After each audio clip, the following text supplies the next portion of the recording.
وبركاته. قال الله تعالى في كلامه المجيد: أعوذ بالله من الشيطان الرجيم، بسم الله الرحمن الرحيم. بل تؤثرون الحياة الدنيا والآخرة خير وأبقى. قابل صد احترام سامعین اور معزز خواتین اسلام، اللہ سبحانہ و تعالیٰ نے ہم تمامی انسانوں کو دنیا میں بھیجا، اور دنیا میں بھیجنے کا اللہ سبحانہ و تعالیٰ نے مقصد بتایا ہے. وہ مقصد کیا ہے؟ اللہ تعالیٰ کی عبادت کرنا، خالص اللہ کی عبادت. عبادت میں کسی اور کو شریک اور ساجی نہ ٹھہرایا جائے. تو یہ دنیا اللہ تعالیٰ نے بنائی ہی اسی لیے ہے تاکہ اس میں لوگ رہ کر کے اللہ تعالیٰ کی توحید کا پرچم بلند کریں، اللہ تعالیٰ کی عبادت تنہا اسی کی عبادت کریں، اس کے ساتھ عبادت کی جتنی بھی صورتیں اور شکلیں ہیں کسی اور کو شریک نہ ٹھہرائیں. اللہ سبحانہ و تعالیٰ کا یہ مقصود ہے، اور اللہ تعالیٰ نے ہر ایک سے اسی چیز کا مطالبہ کیا ہے. وَمَا خَلَقْتُ الْجِنَّ وَالْإِنسَ إِلَّا لِيَعْبُدُونِ. اللہ فرماتے ہیں ہم نے جناتوں کو اور انسانوں کو صرف اور صرف اپنی عبادت کے لیے پیدا کیا، اپنی وحدانیت کے لیے پیدا کیا، اور اسی کے لیے اللہ تعالیٰ نے دنیا بنایا. اور دنیا میں بہت ساری چیزوں کو اللہ تعالیٰ نے انسان کی ضرورتوں کو مد نظر رکھتے ہوئے پیدا فرمایا تاکہ انسان اس دنیا میں رہے اور پرسکون زندگی گزارے، اور ہر چیز سے استفادہ کرتے ہوئے جو حلال چیزیں ہیں اللہ تعالیٰ کی توحید کے پرچم کو بلند کرتا رہے. لیکن دنیا میں آنے کے بعد بہت سارے احباب نے یہ سمجھ لیا ہے کہ یہ دائمی زندگی ہے، جبکہ یہ وقتی ہے، عارضی ہے. ایک بازار کی طرح سے ہے، سودا لینے جیسے ہم بازار جاتے ہیں پھر اصل جو منزل اور ہوتی ہے گھر وہاں ہم آ جاتے ہیں، ایسے ہماری اصل جو منزل ہے وہ جنت ہے، آخرت ہے. اور دنیا یہ بازار ہے، سمجھ لیجیے. یہاں سے ہم سامان مہیا کریں گے، نیک اعمال کا ذخیرہ بنائیں گے، غریبوں مسکینوں پر توجہ دیں گے، اچھے اعمال انجام دے کر برائیوں سے اپنے آپ کو بچا کر آخرت کے لیے ذخیرہ کریں گے. اور ہر شخص کو 60 سال 65 سال 70 سال کی زندگی گزار کر کے 100 سال کی زندگی گزار کر کے جانا ہے وہی اللہ سبحانہ و تعالیٰ کے پاس، آخرت کی طرف سدھارنا ہے. کبھی کوئی بھی شخص یہ نہ سوچے کہ یہ دنیا کی زندگی دائمی اور ہمیشگی والی ہے، ہمیشہ میں یہاں رہنا ہے. جو لوگ یہ خیال رکھتے ہیں کہ دنیاوی زندگی ہمیشہ کی ہے، بھلے ان کے ذہن میں کہیں نہ کہیں ان کے ذہن کے کسی گوشے میں یہ بات ہوتی ہے کہ نہیں مرنا ہے، یہاں سے جانا ہے، مگر اپنے اعمال سے، اپنے اقوال سے، اپنی حرکت و کردار سے وہ یہ بات ظاہر کرتے ہیں کہ نہیں دنیا کے لیے ہمیں پیدا کیا گیا. تو ایسے لوگوں کو ذہن میں رکھنا چاہیے کہ یہ عارضی زندگی ہے، اسے چھوڑ کر کے ہمیں جانا ہے. بہت سارے اچھے اور برے لوگ آئے اور سب دنیا سے چلے گئے، ہمیں بھی ایک دن دنیا چھوڑ کر کے جانا ہے. اچھا کریں گے تو بھی دنیا سے جانا ہے، برا کریں گے تو بھی دنیا کو چھوڑنا ہے. اس لیے اچھے اعمال کو انجام دے کر برائیوں سے غائب درجہ اپنے آپ کو بچا کر آخرت کی طرف جائیں، تاکہ وہاں اللہ سبحانہ و تعالیٰ کے پاس اچھا رزلٹ ہمارا جو ہو وہ نمایاں طور سے کھل کر کے ہمارے سامنے آ سکے. اگر یہاں کی زندگی ہماری گناہوں سے بھری ہوئی ہوگی، یہاں اگر ہم نے برائیوں سے اپنے دامن کو بچایا نہیں ہوگا، حلال و حرام کے مابین تمیز نہیں کی ہوگی، تو اس کے بعد کی جو زندگی ہمیشہ والی ہے وہ زندگی بہت ہی ابتر ہوگی. خراب صورتحال سے وہاں ہم سب کے سب دوچار کیے جائیں گے. اور اگر اس دنیا کی زندگی کو پریشانی اور کلفتوں کے ساتھ اگر ہم نے گزار لیا، حلال و حرام کی تمیز رکھی، اللہ کے حقوق کو اور بندوں کے حقوق کو مد نظر رکھ کر کے زندگی گزاری، تو یاد رکھیں وہاں کی جو زندگی ہوگی وہ یقیناً خوشکن زندگی ہوگی، عیش و آرام کی ہوگی، مسرتوں کی ہوگی، شادمانیوں کی ہوگی. اور اس زندگی کی تکلیفوں کو ہم ایک لمحے میں بھلا بیٹھیں گے. لیکن اگر یہ زندگی بہت آرام، سکون، اطمینان کی ہے، اور اطمینان بھری ہوئی زندگی ہم نے پا کر کے اللہ کے حقوق کو بھلا دیا، دنیا کی زندگی کو اخروی زندگی پر ترجیح دیا، یہ بات ہمارے پیش نظر نہیں رہی کہ ہم کو مر کر کے جانا ہے اور اللہ سبحانہ و تعالیٰ کا مواجہہ اور سامنا کرنا ہے، تو یاد رکھیں اس زندگی کے بعد جو زندگی آنے والی ہے وہ بہت پریشان کن زندگی ہوگی، مضطرب کر دینے والی زندگی ہوگی. دنیا کے سارے آرام و راحت کے لمحات ہم وہاں بھول جائیں گے. ایک جھٹکا جہنم کا اگر دیا جائے گا، معمولی سا ہوتا جہنم کا اگر دیا جائے تو ساری آسانیاں، آسائش ہیں، راحتیں دنیا کی بندہ بھول جائے گا۔ لیکن اگر اس زندگی کو اس نے اللہ سبحانہ و تعالیٰ کی مرضی کے مطابق گزارا اور یہاں سے جانے کے بعد وہاں جو ایک نئی زندگی کی شروعات ہوگی، یقیناً اس زندگی کا معمولی لمحہ پا کر کے دنیا کے سارے مصائب و آلام اور مشکلات کو فراموش کر بیٹھے گا۔ حضرت انس رضی اللہ تعالیٰ عنہ حدیث کے راوی ہیں۔ امام ترمذی رحمۃ اللہ علیہ نے اپنی سنن کے اندر اس روایت کو ذکر کیا ہے۔ حدیث بہت ہی زیادہ اپنے اندر گہرائی رکھتی ہے، اتنی عظیم حدیث ہے کہ صرف ایک حدیث پر عمل ہو جائے تو انسان کی دنیا اور آخرت کی زندگی سمجھ جائے، کوئی ہیڈک نہیں، کوئی ٹینشن نہیں، کوئی دقت نہیں، لاجواب حدیث ہے۔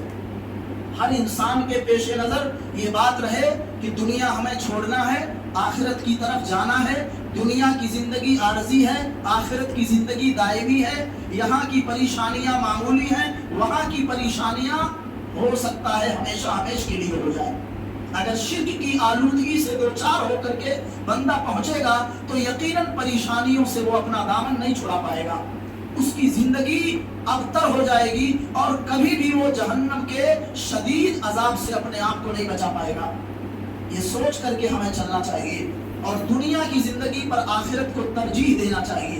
انس رضی اللہ تعالیٰ عنہ فرماتے ہیں کہ اللہ کے رسول صلی اللہ علیہ وسلم نے فرمایا، من کانت الآخرۃ ہمہ، جس آدمی کے پیش نظر آخرت ہو، سب سے زیادہ فوکس وہ آخرت پر کرے، جنت بنانے کی کوشش جس کی ہو جائے، دنیا پر بھی دھیان دے مگر دنیا کو ثانوی درجہ دے، اولین اس کی جو ترجیح ہو وہ آخرت ہو، آخرت پر سب سے زیادہ جس کی نظر ہو، اللہ تعالیٰ اس کے ساتھ 3 طرح کی آسانیاں فرماتے ہیں۔ اللہ کے رسول نے فرمایا 3 طرح کی آسانیاں اللہ تعالیٰ اس کے ساتھ کرتے ہیں۔ کس کے ساتھ؟ جو سب سے زیادہ آخرت کے لیے دوڑ دھوپ کرے، آخرت کو بنانے کے لیے جو زیادہ سوچ وچار رکھے، زیادہ جد و جہد کرے، اللہ اس کے ساتھ 3 طرح کی آسانیاں فرماتے ہیں۔ پہلی آسانی کیا ہے؟ جعل اللہ غناہ فی قلبہ، پہلا کام اللہ تعالیٰ اس بندے کے ساتھ یہ کرتے ہیں کہ اس کے دل میں غنا ڈال دیتے، بندے کو بے نیاز بنا دیتا ہے اللہ تعالیٰ۔ بندہ ایسا ہو جاتا ہے کہ دلی طور سے بہت مطمئن رہتا ہے، بہت سیٹسفیکشن، اطمینان، بے چینی اللہ تعالیٰ اس کے دل سے ختم کر دیتا ہے، دل کا راجہ اسے بنا دیتا ہے، دل کا امیر ہو جاتا ہے وہ۔ یہ پہلا کام اللہ تعالیٰ کرتے ہیں۔ ہم دولت لاکھ آپ کے پاس ہو، وسائل دنیا آپ کے پاس ہو، سب کچھ ہو، لیکن اگر اندر قناعت نہیں ہے، اطمینان نہیں ہے، سکون نہیں ہے، یاد رکھو آپ کی زندگی پریشانی والی زندگی ہے۔ لیکن اگر غربت ہے، افلاس ہے، پریشانی ہے، دقت ہے اور اندر سے اطمینان بہت ہے کہ چلو کچھ نہیں ہے، کم سے کم توحید پر تو ہے، کچھ نہیں ہے کم سے کم ایمان تو ہے، اللہ اس کے رسول سے محبت کرنے کا ہمارے ہاں جذبہ تو ہے، رحم دل اللہ سبحانہ و تعالیٰ نے بنایا ہے ہمیں۔ یہ سوچ کر کے اگر آدمی دنیا کی پریشانیوں پر آنکھ موند لیتا ہے، انہیں برداشت کر لیتا ہے، تحمل سے کام لیتا ہے اور آخرت پر مکمل توجہ کو مرکوز رکھتا ہے، جو بھی کوئی ایسا شخص ہو، مسلمان مرد ہو، عورت ہو، کوئی بھی ہو، اللہ تعالیٰ کیا کرتے ہیں؟ اس کے دل کے اندر اطمینان ڈال دیتے ہیں، دل کا غنی اسے اللہ بنا دیتا ہے، اندر سے بہت اطمینان ہوتا ہے، وہ حرص و ہوس کی آگ میں جلتا نہیں ہے، حلال و حرام کی تمیز کو وہ چھوڑتا نہیں ہے، وہ معمولی پا کر کے بھی اللہ سبحانہ و تعالیٰ سے راضی رہتا ہے۔ آگے بڑھنے کی کوشش کرنا یہ قناعت کے خلاف نہیں ہے، آگے بڑھنے کی حدود میں رہتے ہوئے آدمی کوشش کرے، مگر ایسا نہ ہو کہ آگے بڑھنے کے چکر میں آخرت کو بھول بیٹھے، اللہ کے حقوق کو فراموش کر بیٹھے، عبادتوں سے وہ اپنے آپ کو پیچھے کر لے، مسجدوں کا راستہ ہی فراموش کر بیٹھے۔ ایسا نہیں ہونا چاہیے۔ تو اصل آدمی کی توجہ آخرت پر ہو، دنیا کو دوسرے نمبر پر اگر وہ رکھتا ہے تو اللہ دل کا اسے غنی اور امیر بنا دیتا ہے۔ اور دوسرا کیا ہے؟ وَجَمَعَ لَهُ شَمْلًا، اللہ دوسرا فائدہ کیا دیتے ہیں ایسے بندے کو؟ جَمَعَ لَهُ شَمْلًا، اس کے الجھے ہوئے بکھرے ہوئے کاموں کو اللہ جمع کر دیتا ہے۔ جن کاموں کے بارے میں اس کو یہ گمان ہوتا ہے کہ پورا نہیں ہوگا، یہاں سے کوئی نفع آنے والا نہیں ہے، ڈوب اپنی پونجی بھی چلی جائے گی، اللہ وہاں سدھار پیدا کر دیتا، بناؤ کی صورت نکال دیتا ہے۔ ایسے کاموں کو اللہ بنا دیتا ہے جو پراگندہ ہوتے ہیں، الجھے ہوئے ہوتے ہیں، بگڑے ہوئے ہوتے ہیں، جن کے بارے میں بندہ سوچ لیتا ہے کہ نہیں نقصان یہاں تو بالکل لازماً آنا ہے یہاں سے، اللہ ایسے کاموں کو سدھار دیتا، بنا دیتا ہے۔ کب؟ جب آخرت پر آدمی توجہ زیادہ دیتا، آخرت کو پہلے نمبر پر جب رکھتا ہے اور اس کو بنانے کے لیے محنتیں کرتا ہے، کام کرتا ہے، کوششیں کرتا ہے۔ اور تیسرا فائدہ کیا ہے؟ جب آخرت کو ترجیح دیتا ہے، پہلے نمبر پر بندہ رکھتا ہے، تو ایک تو دل کا غنی اللہ اسے بنا دیتا ہے، اور دوسرا کام کیا کرتا ہے اللہ؟ دوسری آسانی، اس کے بگڑے الجھے ہوئے کاموں کو اللہ سنوار دیتا ہے، بنا دیتا ہے، تکمیل کے مرحلے سے گزار دیتا ہے وہ سارے الجھے ہوئے کاموں کو، سب کچھ ٹھیک ٹھاک ہو جاتا ہے، توقع کے باہر کی بات ہوتی ہے، آدمی سوچا بھی نہیں رہتا کہ ایسا ہوگا اور اللہ ویسا کر دیتا ہے۔ اور تیسرا فائدہ کیا ہے؟ اللہ تیسری آسانی کیا کرتا ہے؟ وَأَتَتْهُ الدُّنْيَا وَهِيَ رَاغِمَةٌ، 10 کی کوشش کرتا ہے اللہ 20 ملا دیتا ہے، چھوٹے کام کی طلب اور تلاش میں ٹھوکر کھاتا ہے، اللہ بڑے سے بڑا کام ملا دیتا ہے، دنیا ناک رگڑ کر کے اس کے پیچھے آتی۔ پیارے نبی نے کیا کہا؟ آخرت جس کا مقصد اول بن جائے تو تیسرا فائدہ کیا ہے کہ دنیا اس کی طرف بھاگ کر کے آتی، وہ دنیا سے اپنا دامن چھڑاتا ہے، دنیا سے اپنے آپ کو دور کرنا چاہتا ہے، آخرت کی طرف چونکہ اس کی توجہ زیادہ ہے پھر بھی دنیا اس کی طرف آتی۔ اور یاد رکھنا چاہیے کہ جتنا آپ کے نصیبے میں لکھا ہے اتنا مل کے رہے گا۔ جیسے موت ایک انسان کا تعاقب کرتی ہے، پیچھا کرتی ہے، کہیں بھی رہو گے موت سے مفر نہیں، رستگاری نہیں، چھٹکارا نہیں، ایسے اللہ نے آپ کے ہمارے نصیبے میں جو لکھ دیا ہے چل کر کے اسے آنا، بس کوششیں کرو، اعملوا، اللہ کے نبی نے کہا عمل کرو، ہاتھ پر ہاتھ دھرے بیٹھے مت رہو۔ پرندے بھی عمل کرتے ہیں، گھونسلوں سے نکلتے ہیں، جد و جہد کرتے ہیں، اور پھر شام کو پیٹ بھر کر کے آتے ہیں، وہ نکلنا پڑتا ہے۔ جو ہاتھ پر ہاتھ دھرے چاہے مسجد میں بیٹھے کسی اور دینی مقام پر بیٹھے، یہ کام چور لوگ ہوتے ہیں، اکثر یاد رکھیں۔ دنیا بھی کمانا ہے آپ کو اور آخرت پر توجہ بھی دینا، آخرت پر توجہ دیتے دیتے ایسا آدمی نہ ہو جائے کہ نہ بیوی کی فکر ہے، نہ بچوں کی فکر ہے، نہ ضرورات زندگی پر اس کی توجہ ہے، بار بار ماں باپ کو بولنا پڑتا ہے، سمجھانا پڑتا ہے، ایسا کر کے وہ لوگوں کے حقوق کو پامال کر رہا ہوتا۔ اللہ کے حقوق پر تو دھیان لگائے بیٹھا ہے وہ، لیکن ماں کے حقوق کو بھول گیا، باپ کے حقوق کو بھول گیا، بچوں کے حقوق کو فراموش کر بیٹھا، اپنی بیوی کے حقوق کی طرف اس کی توجہ اور نظر نہیں ہے۔ یہ بھی خلل ہے، یہ گمراہی ہے۔ آج نوجوانوں میں اس طرح کی خرابیاں آ جاتی ہیں، وہ دین کا ایسا جام پلا دیا جاتا ہے، بعض جاہل قسم کے لوگ پلا دیتے ہیں کہ وہ مسجدوں میں 2-2 4-4 گھنٹہ لگا دیتے ہیں، کام نہیں جاتے، کام کے لیے نہیں نکلتے، اور ان کا جی کام میں لگتا ہی نہیں ہے۔ ایسا بھی نہیں ہونا چاہیے۔ دنیا نہیں کماؤ لیکن آخرت پر توجہ زیادہ ہونا چاہیے۔ جب آخرت پر توجہ زیادہ ہوگی تو پیارے نبی کہتے ہیں دنیا ناک رگڑ کر کے تمہارے پیچھے آئے گی۔ آپ کم کی کوشش کرو گے، چاہو گے کم، اللہ زیادہ دے گا، آپ کی توقع سے بڑھا کر کے اللہ دے گا، آپ سوچے بھی نہیں رہیں گے، روزیاں وہاں سے آئیں گی۔ اور ایسے ہی اللہ کے رسول حضرت محمد رسول اللہ صلی اللہ علیہ وسلم نے فرمایا من کانت الدنیا ہمہ، وہ آدمی، وہ مسلمان چاہے مرد ہو یا عورت، دنیا جس کا مقصد اول بن جائے، دنیا کو زیادہ لائک کرتا ہے، دنیا کے لیے زیادہ بھاگ دوڑ کرتا ہے، دنیا کے لیے زیادہ کوششیں کرتا ہے، آخرت کو ثانوی درجہ دیتا ہے۔ ایسے بھی لوگ ہوتے ہیں، ان کے لیے کیا ہے؟ 3 پریشانیاں۔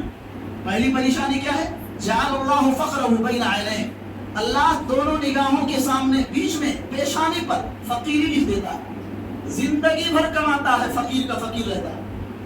یاد رکھو، جو دنیا پر زیادہ فوکس کرتا ہے، دنیا کو بنانے کی زیادہ کوشش کرتا ہے، اللہ فقیری اس کی پیشانیوں کے بیچ میں پیشانی پر لکھ دیتا ہے، نگاہوں کے درمیان یعنی پیشانی پر لکھ دیتا ہے۔ کیا مطلب؟ فقیر کا فقیر رہتا ہے۔ اس کا ایک معنی یہ ہے کہ اللہ اس کو آگے نہیں بڑھاتا، دنیاوی لحاظ سے بھی چاہتا بہت ہے حاصل کرنا، مگر آگے دنیاوی لحاظ سے بھی نہیں بڑھاتا۔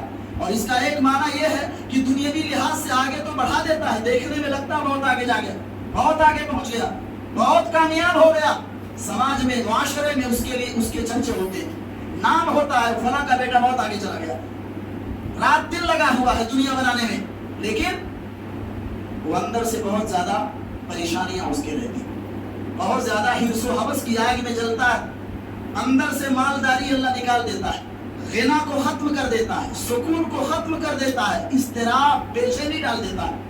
اور اس کا ایک معنی یہ کہ دنیاوی لحاظ سے اللہ بظاہر اس کو نواز دیتا ہے اس کی جد و جہد کے نتیجے میں، مگر اندر سے اطمینان کو ختم کر دیتا ہے، وہ بنیا بن جاتا ہے ایک دم، کچھ نہیں، نہ اپنا نہ پرایا، کوئی نہیں، کوئی رحم نہیں، کوئی مروت نہیں ہے، ہمیشہ کیا ہوا؟ بہت پریشانی، کیا ہوا بھائی؟ کیا حال ہے؟ بہت پریشانی، ہمیشہ پریشانی کا ذکر کرتا ہے اس طرح سے، مطلب بظاہر دیکھنے میں لگتا ہے اللہ تعالیٰ نے آگے کر دیا ہے اس کو، دین سے کوئی لینا دینا نہیں، نماز سے کوئی لینا دینا نہیں، صرف دنیا، صرف دنیا، ہائے دنیا، مگر جب پوچھو ایسا ہو گیا، یہ حادثہ ہو گیا ہے، یہ مسئلہ ہو گیا ہے، ایسے اللہ الجھا دیتا ہے، اندر سے اطمینان کو ختم کر دیتا ہے، حرص کی آگ میں جلتا ہے، وہ کیا پا جائے، کس کا کیا مل جائے، رکھ لے، لے لے، اسی دور میں رہتا ہے وہ۔ اور دوسرا نقصان کیا ہے؟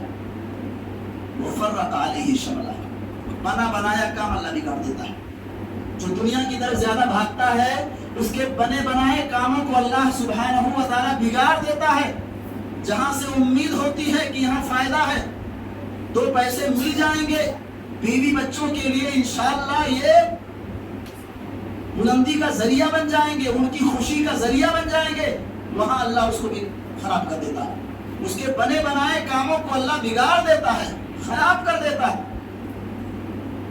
اور تیسری چیز، یعنی نبی حضرت محمد رسول اللہ فرماتے ہیں کہ جتنا اس کے مقدر میں لکھا ہے اللہ اتنا ہی دیتا ہے۔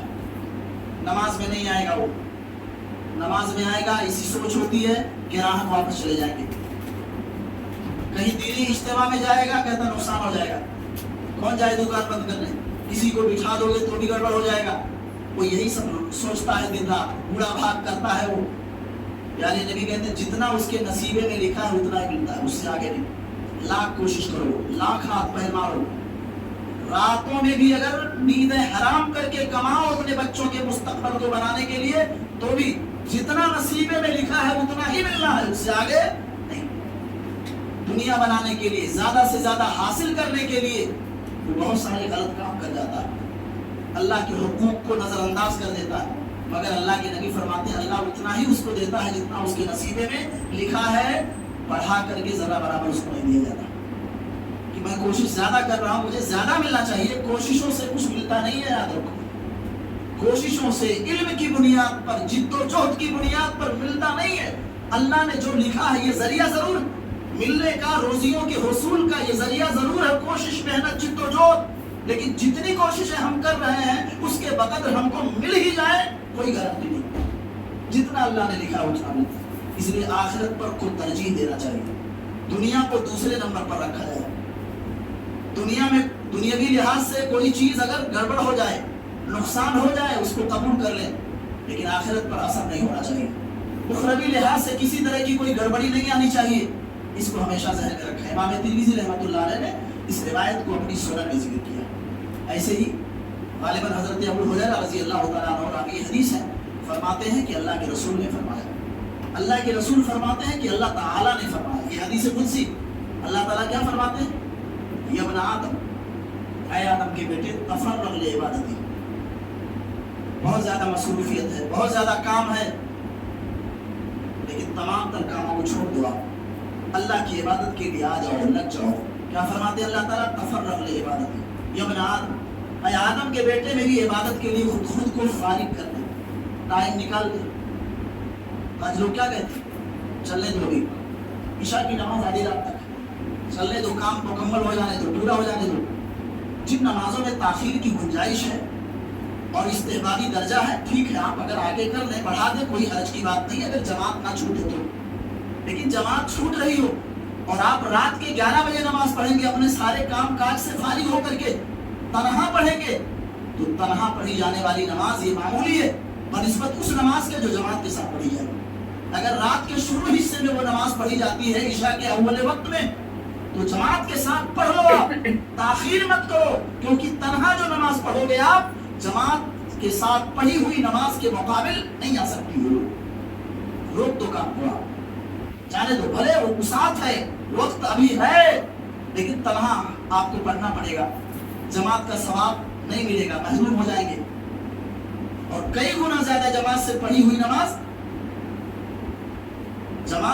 ہوئی نماز تنہا پڑھی جانے والی نماز سے کئی گنا زیادہ بہتر.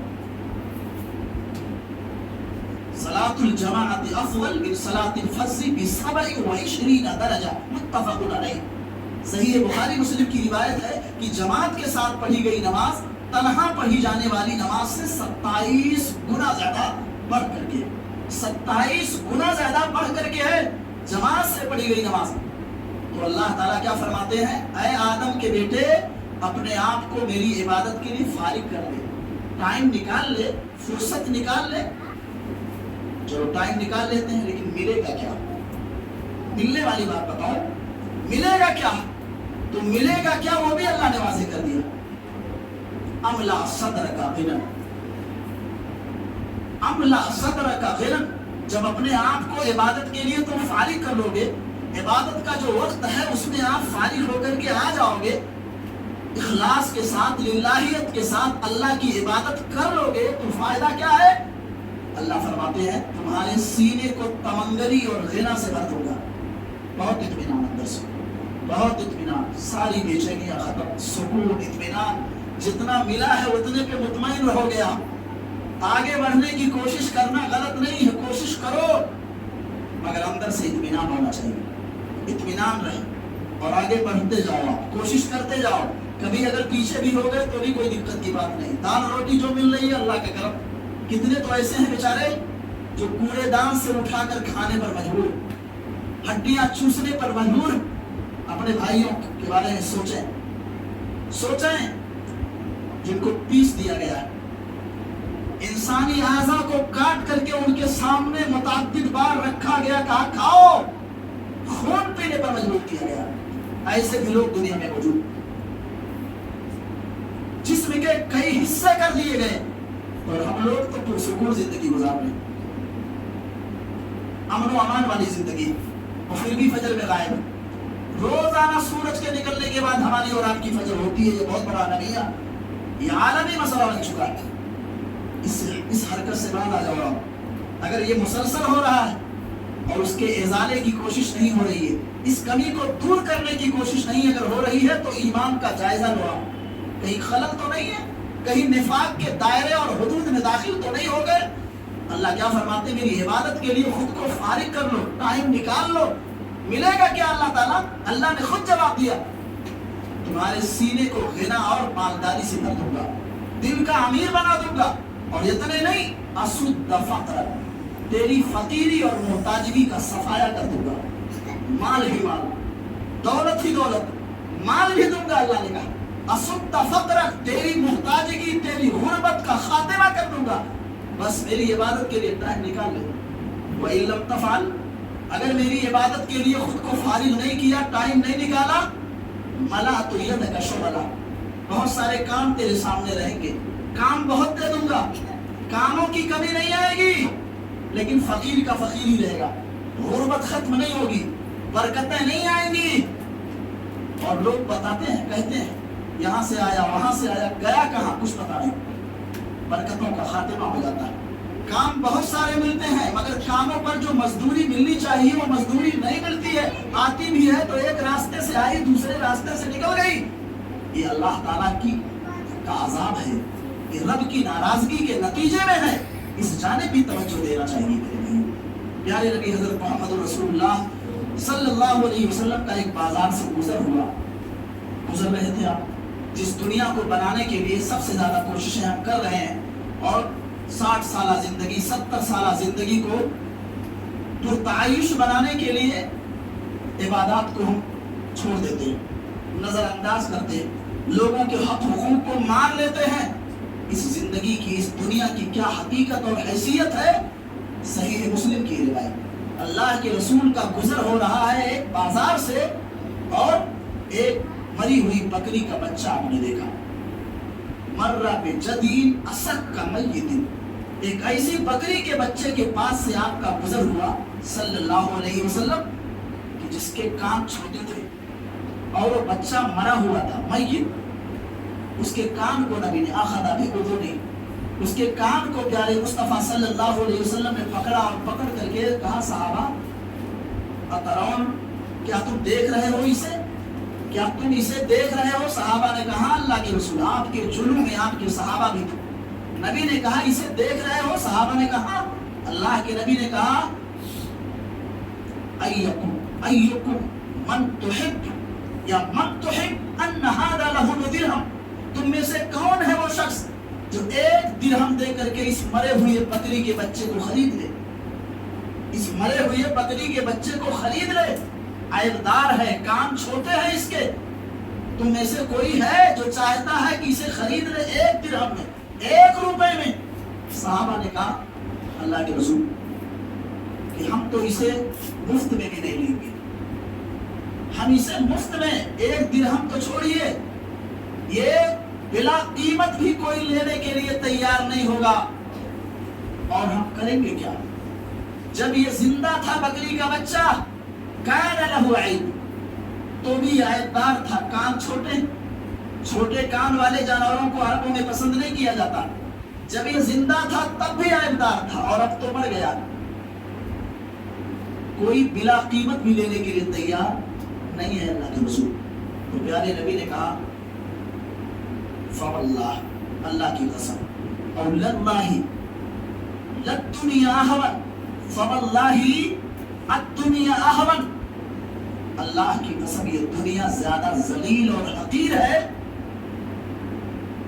یہ دنیا زیادہ ذلیل و حقیر ہے اللہ کی نگاہوں میں، جیسے یہ بکری کا بچہ تمہاری نگاہوں میں حقیر، جیسے تم اس کو لائق نہیں کرتے ہو، بے حیثیت سمجھتے ہو، ایسے اللہ کی نگاہوں میں یہ دنیا بے حیثیت ہے، حقیر ہے، معمولی ہے، اللہ کی نگاہوں میں اس پر رونق پر وقار دنیا کی کوئی حیثیت نہیں۔ یہ صحیح مسلم کی روایت، ایک بکری کے بچے کو سامنے رکھ کر کے مثالوں سے سمجھایا نبی نے کہ جیسے اس کی کوئی قدر نہیں ہے تمہاری نگاہوں میں، ایسے اللہ جل جلالہ کی نگاہوں میں اس دنیا کی کوئی حیثیت نہیں۔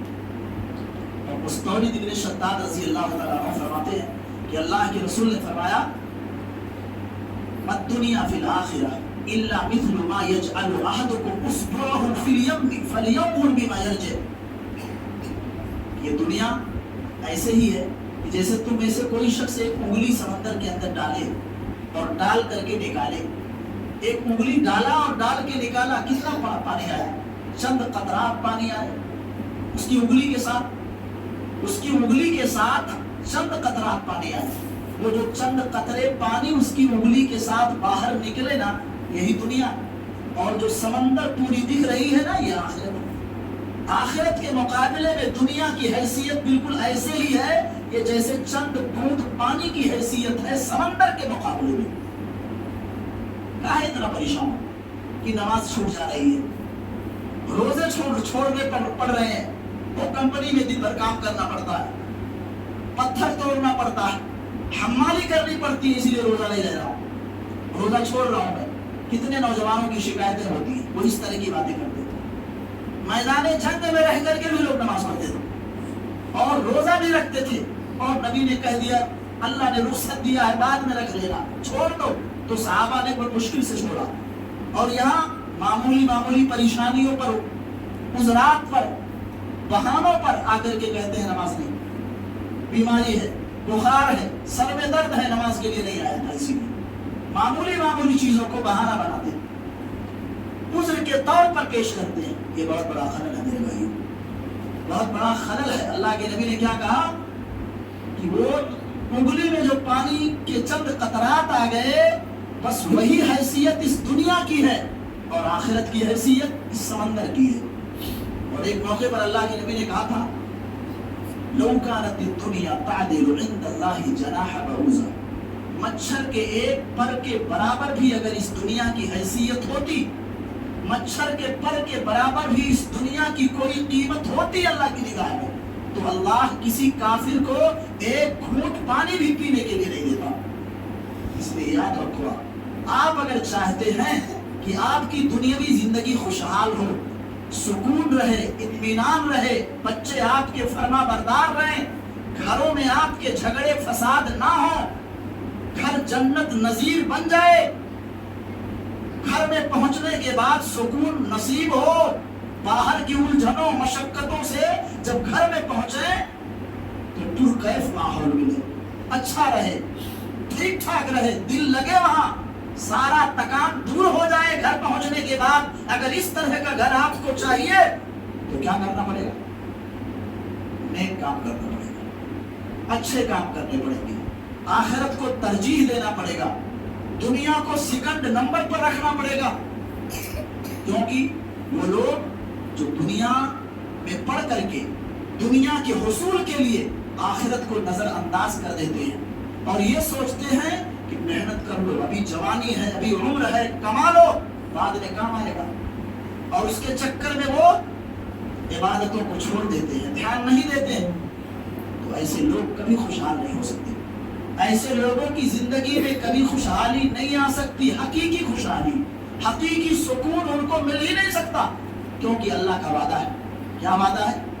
وَمَنْ أَعْرَضَ عَنْ ذِكْرِي فَإِنَّ لَهُ مَعِيشَةً ضَنْكًا وَنَحْشُرُهُ يَوْمَ الْقِيَامَةِ أَعْمَىٰ، کہ جو میرے ذکر سے اعراض کرتے ہیں، جو میری عبادتوں سے روگردانی کرتے ہیں، انحراف کرتے ہیں، نہ قرآن پڑھا، نہ ذکر کیا، نہ عبادت کیا، اور جاتے ہیں نماز، اس میں تو ذکر ہی ذکر ہے، ٹوٹل نماز میں آپ دیکھیں گے یہ کیا ہے؟ ذکر الہی ہی پر تو مشتمل تمام اذکار، سورہ فاتحہ سے لے کے اس سے پہلے جو ہے ثنا سے آپ نے جب شروع کیا تو یہ ذکر ہی تو ہے، کہیں دعا ہے، کہیں ذکر ہے، کہیں اللہ کی حمد ہے، کہیں اللہ تعالیٰ کی تعریف ہے، کہیں اللہ تعالیٰ کے سامنے اپنے کو کمزور ثابت کیا جا رہا ہے۔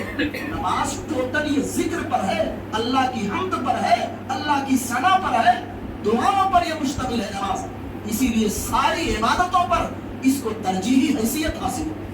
اگر کوئی سوال کرے آپ سے کہ عبادتوں میں سب سے بڑا مقام کس عبادت کا ہے، آنکھ بند کر کے بولو نماز کا۔ نماز سے بھاری کوئی عبادت ہو ہی نہیں سکتی، تمام عبادتوں پر اس کو فوقیت ہے، اس کو ارجحیت حاصل ہے، سب سے عظیم عبادت ہے یہ۔ کون؟ عبادت صلاۃ، عبادت صلاۃ۔ اللہ کیا فرماتے ہیں؟ وَمَنْ أَعْرَضَ عَنْ ذِكْرِي فَإِنَّ لَهُ مَعِيشَةً ضَنْكًا، کہ جو میرے ذکر سے اعراض کرے، میرے ذکر سے، تلاوت قرآن سے، نمازوں سے، دعاؤں سے، یہ تمام چیزیں اس کے اندر آ جاتی ہیں۔ جو ان سے اعراض کرتا ہے، منہ پھیرتا ہے، اپنے آپ کو دور رکھتا ہے، اس کی زندگی کو ہم تنگ کر دیتے ہیں۔ رات رات بھر محنت کرو، دن دن بھر محنت کرو، روزیاں حاصل کرنے کی دوڑ میں لگ جاؤ، کوششیں کرو کہ گھر والوں کو ہم سکون دیں گے، آرام دیں گے، جنت نما بنا لیں گے اپنے گھر کو، کچھ نہیں ہوگا، آپ کا گھر شیطان کا اڈا بن جائے گا، فساد کی آواز گاہ بن جائے گا، آپ کے گھر میں سکون موجود نہیں ہوگا، اللہ کی ذلتوں کا اور اللہ کے عذاب کا نزول ہوگا۔ یاد رکھو، وہ گھر کبھی پرسکون نہیں بن سکتا ہے جس گھر میں اللہ کا ذکر نہ ہو، جس گھر میں نوافل کی ادائیگی نہ ہو، جس گھر میں تلاوت کلام اللہ نہ ہو، کیونکہ اللہ کا وعدہ ہے وَمَنْ أَعْرَضَ عَنْ ذِكْرِي فَإِنَّ لَهُ مَعِيشَةً ضَنْكًا، جو میرے ذکر سے اعراض کرے اس کی زندگی کو ہم تنگ کر دیں گے، خوشحالی نہیں آ سکتی ہے، بدحال رہے گا وہ، بے چین رہے گا وہ، مضطرب رہے گا وہ۔ یہ اللہ کا وعدہ ہے۔ دنیا میں تو بینا تھا، دیکھنے والا تھا، جب موت کے بعد اٹھایا جائے گا اس کو اس کی قبر سے تو اندھا بنا کر کے اٹھائیں گے، وہ کہے گا اللہ ہم تو دیکھنے والے تھے، بینا تھے، ہم کو آپ نے اندھا بنا دیا۔ اللہ کہے گا دنیا میں تو نے ہمارے ذکر سے اعراض کیا، ہم کو فراموش کر دیا، تو نے ہماری نعمتوں سے استفادہ کیا اور منعم حقیقوں کو بھلا دیا، تو نے دنیا میں ہم کو بھلا دیا تھا، آج ہم نے تم کو فراموش کر دیا۔ اور اللہ سبحانہ و تعالیٰ نے ایک اور جگہ پر کہا اگر زندگی کو پرسکون بنانا ہے تو کیا کرنا پڑے گا؟ صالح اعمال کرو، نیکیاں زیادہ سے زیادہ کماؤ، آخرت پر زور زیادہ دو۔ اللہ کہتے ہیں من عمل صالحا من ذکر او انثى وهو مؤمن، کہ جو صالح عمل کرے، چاہے مرد ہو یا عورت ہو، مرد ہو یا عورت ہو، سب کے لیے اللہ نے کہا صالح عمل کرے، ایمان لا کر کے بیٹھ مت جاؤ، نیکیوں کی طرف آگے بڑھو، اچھے اعمال کرو۔ جو صالح عمل کرے اور ایمان کی حالت میں بھی ہو، وہ عمل کرنے والا، نیک کام کرنے والا مومن بھی ہو، ایماندار بھی ہو، چاہے وہ مرد ہو یا عورت، اللہ کہتے ہیں فَلَنُحْيِيَنَّهُ حَيَاةً طَيِّبَةً، اس کو ہم عزت دار زندگی دیں گے، خوشحال زندگی دیں گے، اس کی زندگی میں اضطراب نہیں، بے چینی نہیں، اس کی زندگی کو خوشحالی سے بھر دیں گے۔ خوشحال زندگی چاہیے تو نیک اعمال کرنا پڑے گا، مسجدوں سے تعلقات کو استوار رکھنا پڑے گا، دینی کاز میں آگے بڑھنا پڑے گا، لوگوں کو جوڑ کے چلنا پڑے گا، اچھے کاموں کی طرف لوگوں کو بلانا پڑے گا، برائیوں سے لوگوں کو روکنا پڑے گا۔ اللہ کہتے ہیں ایسے لوگوں کی زندگی کو ہم خوشحال بنا دیتے، اور صرف خوشحال ہی نہیں بنا دیتے، وَلَنَجْزِيَنَّهُمْ أَجْرَهُمْ بِأَحْسَنِ مَا كَانُوا يَعْمَلُونَ، جو نیک کام کر رہے ہیں چاہے مرد ہو یا عورت ہو، ایمان کی حالت میں، انہیں ہم اجر عظیم سے نوازتے ہیں، بدلہ بھی دیں گے۔ اللہ کہتا ہے نیکیوں کی شکل میں، جنت کی شکل میں انہیں ہم بدلہ بھی دیں گے۔